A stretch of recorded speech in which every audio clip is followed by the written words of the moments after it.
Welcome to a place where hearts unwind, infinite threads that gently bind, love and compassion in every line. Together we rise through space and time.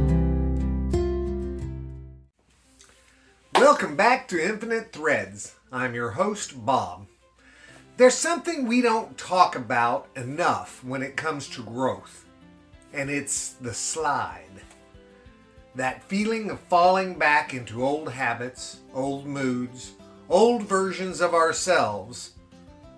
You've made progress. You've changed.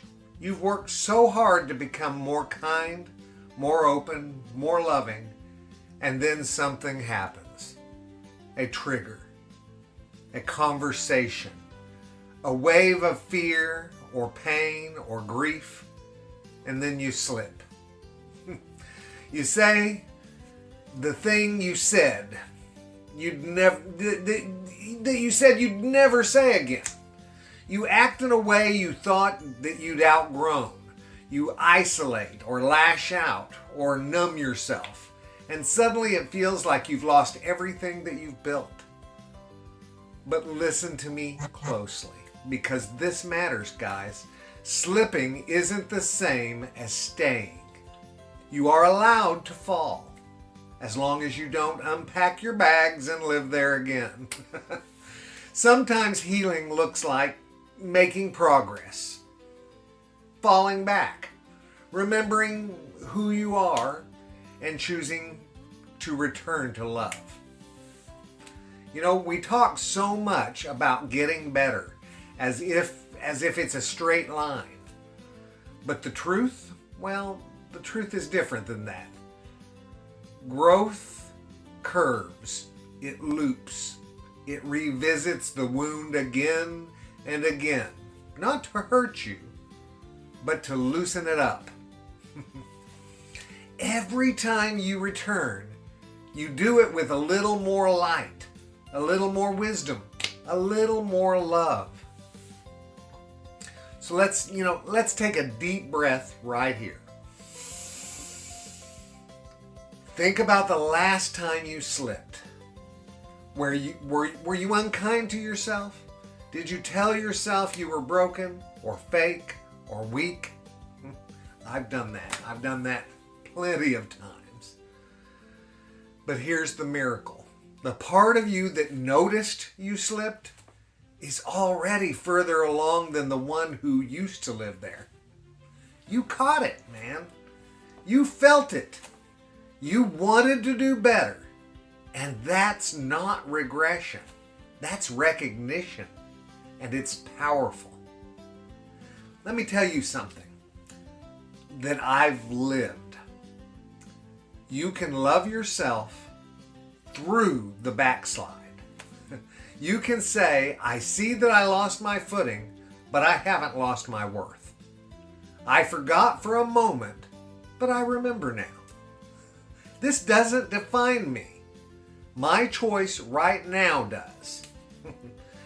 When you can meet your lowest moment with the gentleness that you usually save for others, that's when you know you're truly healing, guys. Let's go deeper. Why do we slide back? It's not just weakness. It's often a sign that we've outpaced our nervous system, that we've moved forward emotionally or spiritually, but the body still reacts from survival. That's not failure. That's a system protecting you the only way that it knows how. But you can reteach it. You can make that decision. Every time you pause and breathe instead of panic. Every time you speak love instead of fear. And every time you let yourself rest instead of punishing yourself. You're showing that you're showing your body a new path, a new way forward. It might take 100 times, but the road becomes smoother each time you walk it. You are not broken because you fell. And you are not a fraud because you got scared. And you're not your reaction. You are your return. Say that with me. I am not my reaction. I am my return. And you can always come back to love. Always, always, always. It's always there. So today's episode is a soft hand on your shoulder saying, it's okay. I see you. Let's get back up now. And when you do get up, maybe slower than before, maybe shakier than you'd like, know this. Every time you choose to get up, love gets stronger in you. Even if it's just a little, even if it's not visible yet, and even if it's hard, it still counts. It all counts. Thank you. Thank you for letting me walk with you today. We're not here to be perfect. We are here to be real, and real people slide. But they don't stay there, and neither will you, because you are in charge of making your choices. I'll see you guys again tomorrow for episode 195. And until then, choose love again, even now. How about especially now? I love you guys so very much, and you know what I need you to do. Go out and pass that on, okay? Later, Gators. Bye-bye.